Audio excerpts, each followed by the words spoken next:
El Perú, entre los dos últimos censos, ha perdido en un promedio al 20% de su población rural. O sea, 1 de cada 5 personas en el campo ha dejado el campo.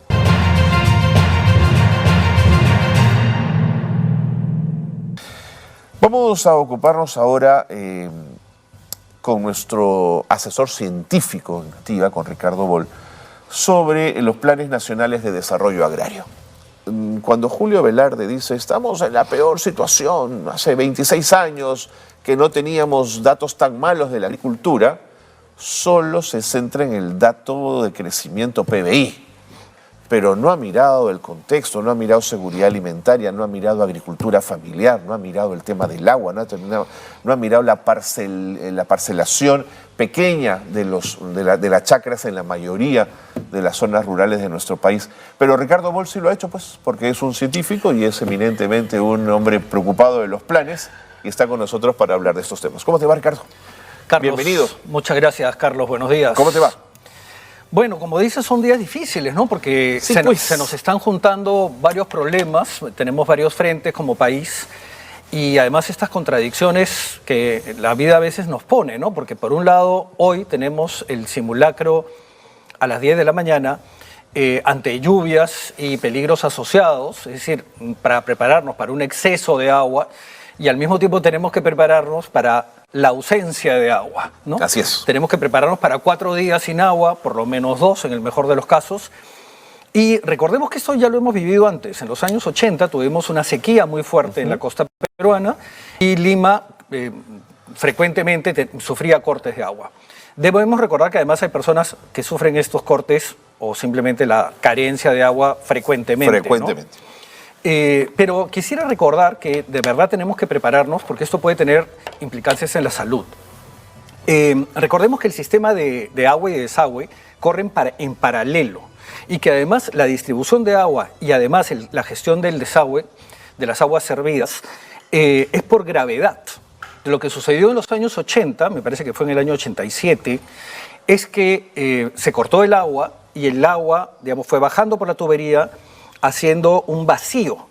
Lo que sucede es que además nuestras tuberías y nuestros desagües son muy antiguos. Y además tenemos microfracturas o a veces grandes fracturas. Recordemos que a veces las pistas se han abierto producto de una fuga. Esta succión chupó el agua del desagüe. No sé si tú te acuerdas. Me acuerdo, que salió un olor pestilente de los caños. Y la gente que se levantó esa mañana para bañarse, sí, me acuerdo. Decía, ¿qué es esto? Sí.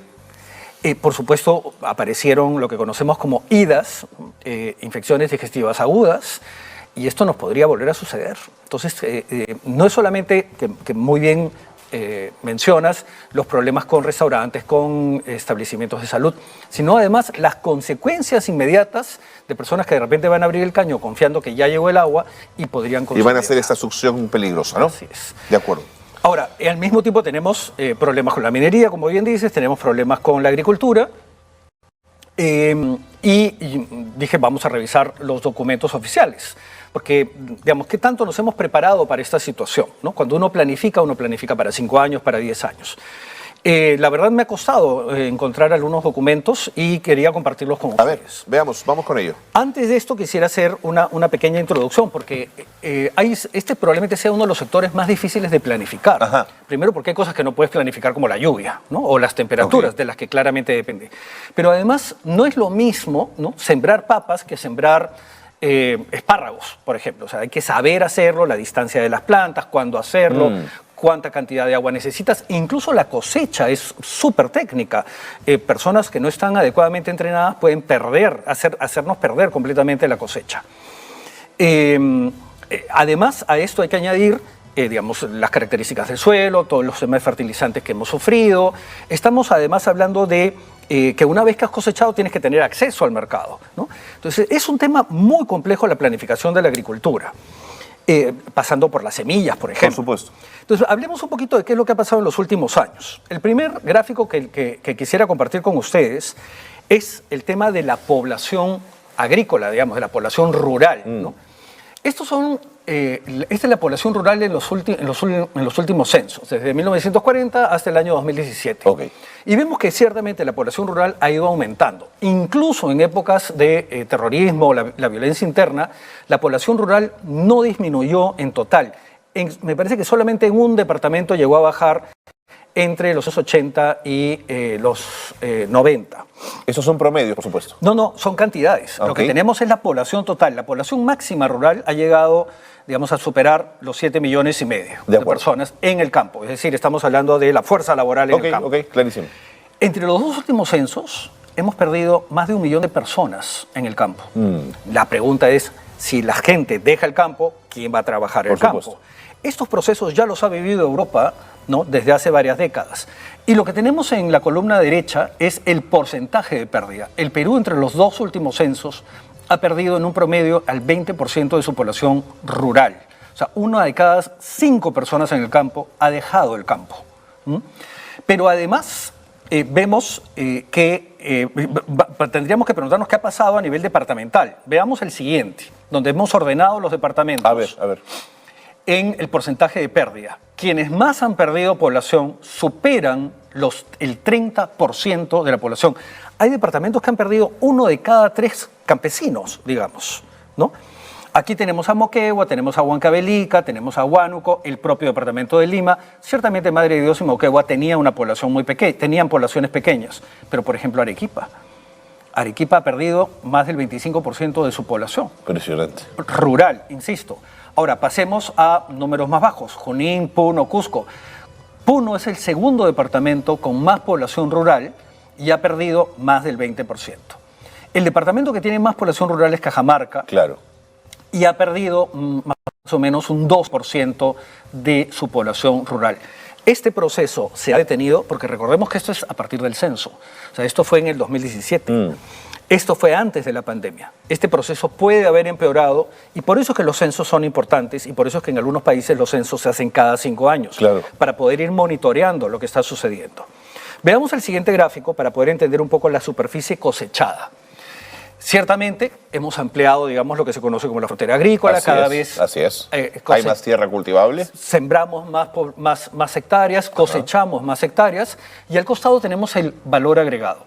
Aquí podemos ver que si bien el valor agregado también ha aumentado, no ha aumentado tanto como la superficie, que es una lástima. Yo esperaría más bien tal vez un poco, bueno, de hecho ha aumentado más, perdón. Está yendo más rápido el valor agregado, cosa que más bien debería alegrarnos. Perfecto.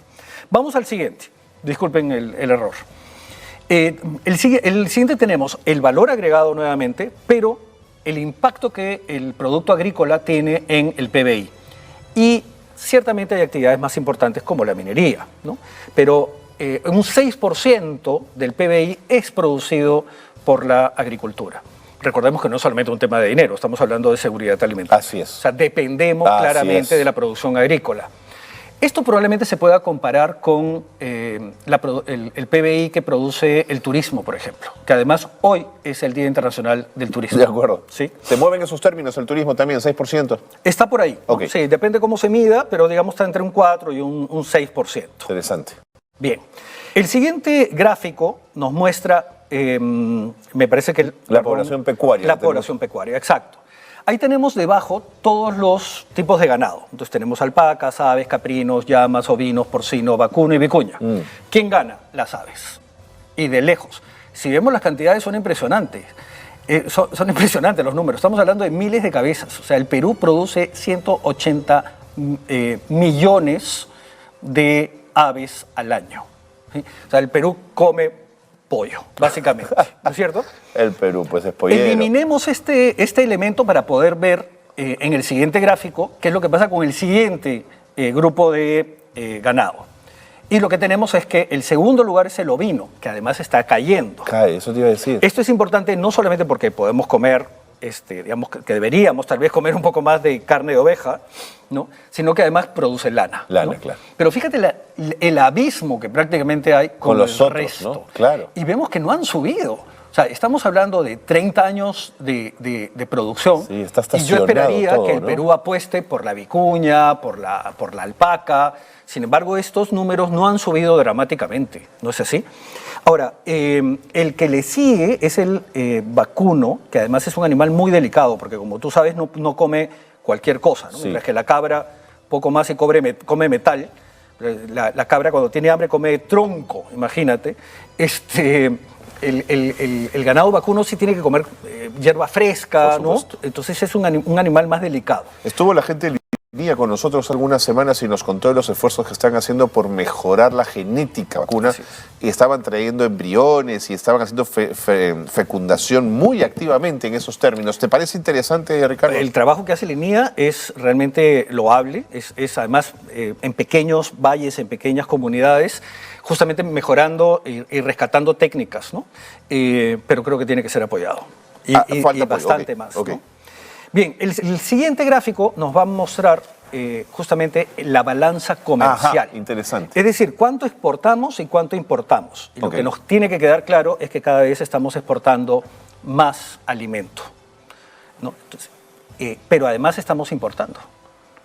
¿Eso qué quiere decir? O sea que primero todavía podríamos producir más para el mercado interno, ahí hay una brecha importante.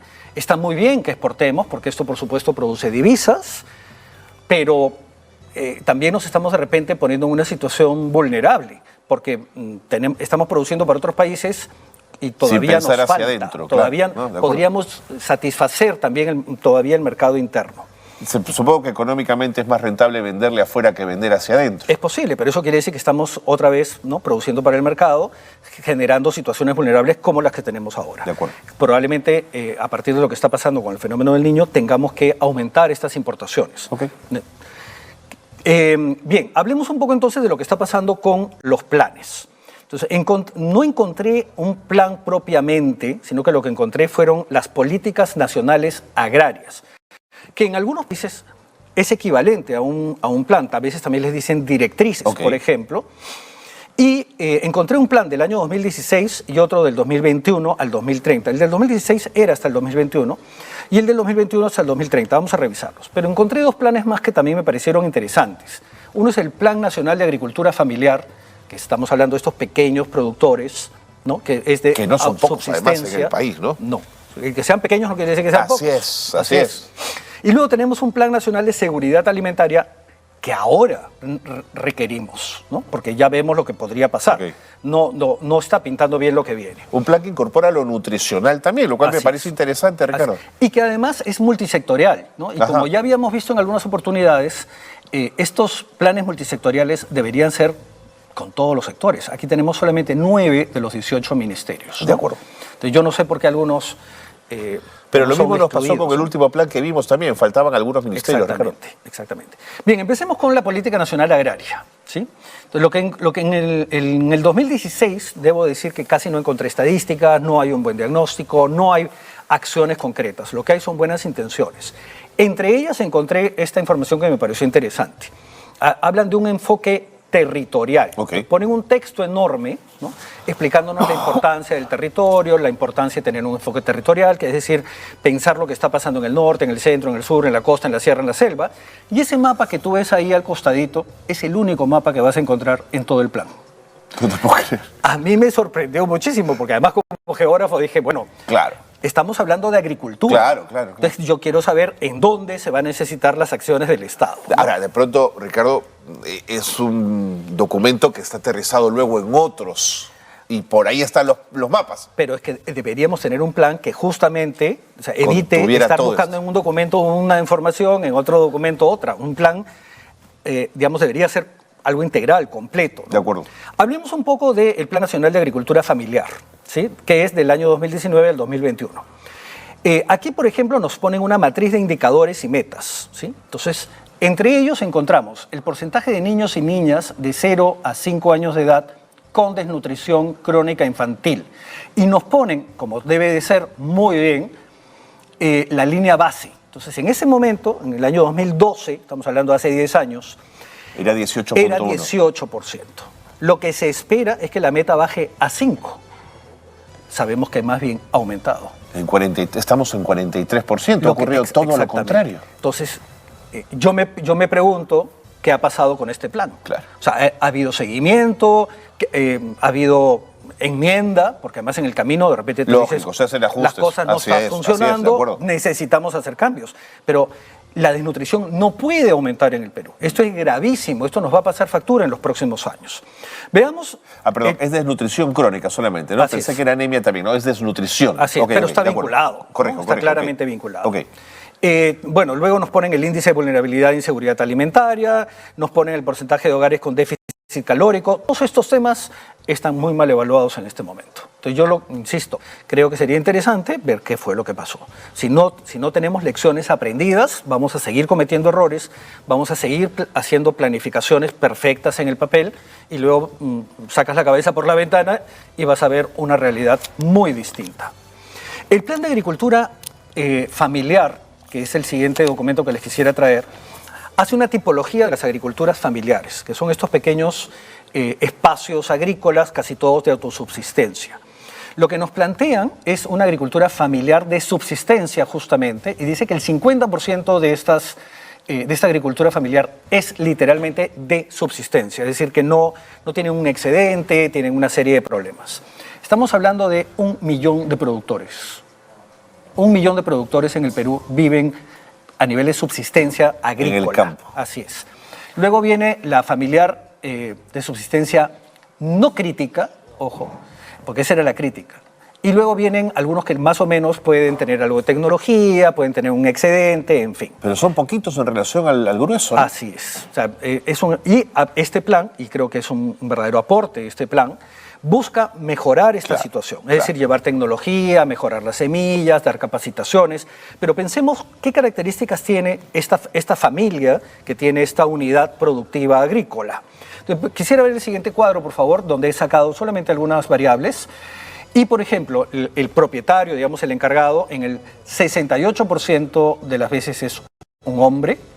Esto con respecto a la agricultura familiar de subsistencia crítica, pero vemos que la situación, digamos, empeora incluso en aquellas que está consolidada, que es lo de la derecha, la AFC. ¿Qué pasa con el nivel educativo? El 70% de la población solamente llega a una educación primaria y solamente un 30% en el nivel crítico tiene una educación secundaria. Lo que necesitamos es campesinos que hayan llegado al nivel técnico, por lo menos, porque eso implica... digamos, que van a innovar en el campo. Exactamente, ¿no? Pero además, si usas tecnología, tienes una mayor productividad. Por supuesto, por supuesto. ¿Qué pasa con la lengua? Además, bueno, fíjate que el 57% habla español, pero tenemos un 43% que habla una lengua nativa. Es decir, cuando nosotros hacemos capacitaciones para justamente mejorar el nivel tecnológico, tenemos que pensar en lenguas nativas. Claro, ¿no? Tenemos que pensar en materiales, tenemos que pensar en personas que manejen la lengua nativa. ¿Cómo se dio la asistencia técnica? Solamente al 3%. Estos son números que tienen que cambiar dramáticamente en el país. No porque eres un campesino pequeño, tienes que estar alejado de una realidad global, ¿no es cierto? Y por último, ¿qué capacidad de crédito tienen? ¿Cuántos accedieron al crédito? Solo el 4%. Entonces, ¿cómo vamos a mejorar la agricultura en este país? Es decir, solamente tenemos una agricultura competitiva cuando estamos hablando de grandes extensiones, de grandes empresas, casi siempre exportadoras o en todo caso grandes productoras a nivel nacional. Pero si queremos cambiar esta realidad, deberíamos tener pequeños empresarios con al menos un pequeño nivel de acceso al crédito, acceso a la tecnología, etc. La posibilidad de la asociatividad sería una respuesta. Es importantísima, ¿no? Sí, claro, la cooperación, ¿no?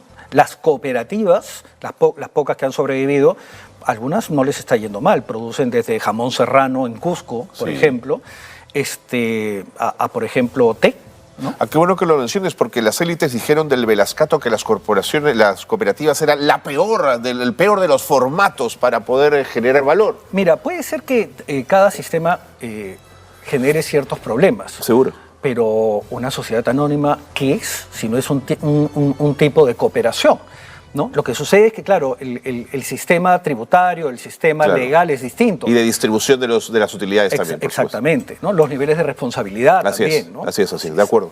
Bien, pasemos al Plan Nacional de Seguridad Alimentaria otra vez para ver algunos objetivos. Aquí nos plantean 5 objetivos muy básicos, debo decir. Aquí sí yo esperé algo un poco más ambicioso.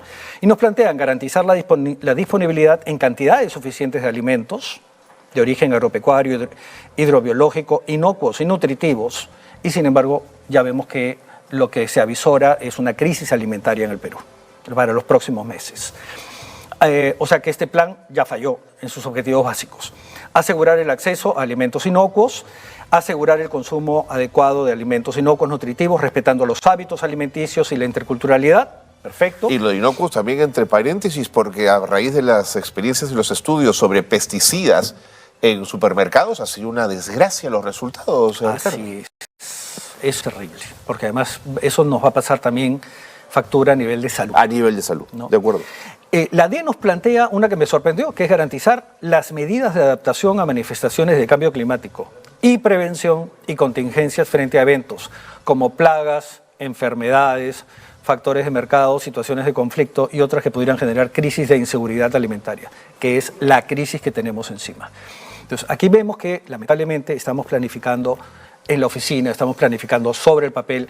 Es cierto, quiero repetir la idea inicial, que es muy difícil planificar tantas variables, pero aquí parece que han fallado casi todas, ¿no? Y ¿una planificación por cuencas, una planificación por regiones facilitaría el proceso, Ricardo? Bueno, sería interesante ver qué es lo que ha pasado con los planes regionales, que deberían de incorporar, o sea, los planes de desarrollo regional que tiene que tener cada región, los planes de desarrollo provinciales que debe tener cada provincia, tienen que incorporar salud, educación, agricultura, industria, turismo. Entonces ahí sería interesante ver qué ha pasado a ese nivel. Pero a nivel nacional vemos que esto ha fallado y que además nos estamos enterando ahora. Y estamos viendo que son problemas que estamos arrastrando desde hace meses y años. Porque ya en el año 2017 nos estaban advirtiendo no que estaba habiendo un proceso, sino que ya habíamos perdido 20% de la población rural. Recordemos que además la población rural tiene una pirámide distinta a la urbana. Lo que tenemos es una base que se contrae, es decir, con menos niños, con menos futuro para los próximos años, pero además una pirámide sin jóvenes, más bien una población envejecida en el mundo rural. Entonces, ¿quién va a trabajar el campo en los próximos años? Muy bien. Ricardo, nos ganó el tiempo. No sé si hay algo más que quisieras añadir ya para cerrar, por favor. Bueno, básicamente quisiera enseñar el último cuadro nada más, perdón, donde justamente nos dicen que el porcentaje de tierras agrícolas afectadas que se espera, digamos que primero en la línea base era 3.4%. 2008. Se espera que para el año 2021 sea 1.7%. Lo que está pasando ahora es que probablemente tengamos una superficie muchísimo más grande afectada. Sería interesante conocer qué fue lo que pasó en marzo, abril y mayo con respecto a la superficie afectada de producción agrícola. Tenemos que prepararnos, estamos tarde, tenemos que reaccionar, tenemos que ir a otra velocidad, porque ya vemos que se nos está... O sea, la teoría del desastre justamente nos dice que el desastre no es un hecho aislado, es una cadena. Lo que estamos en este momento gestando es un mega desastre. Lo que tenemos es un problema de ausencia de agua, de exceso de agua, vamos a tener lluvias, carreteras bloqueadas, sequías. Vamos a tener sequías, vamos a tener canales destruidos, vamos a tener campos afectados, vamos a tener un problema agrícola, vamos a tener un problema de transporte, vamos a tener problemas de salud. Entonces, mejor cambiar de actitud, creo que tenemos que ir a una velocidad bastante distinta. Muy bien. Nuevamente, gracias Ricardo por esa mirada amplia del problema. Muchas gracias. Ricardo Bol, asesor científico de Nativa, ha estado con nosotros en el programa. Interesantísimo lo que nos ha contado y dónde pone las alertas, que no es la idea aquí armar el pánico y salgamos todos corriendo y el último que apague la luz. No, se trata de jugárnosla seriamente por el país y de que el Estado sea un Estado más eficiente cada vez. Ricardo Bol nos lo dice en esos términos.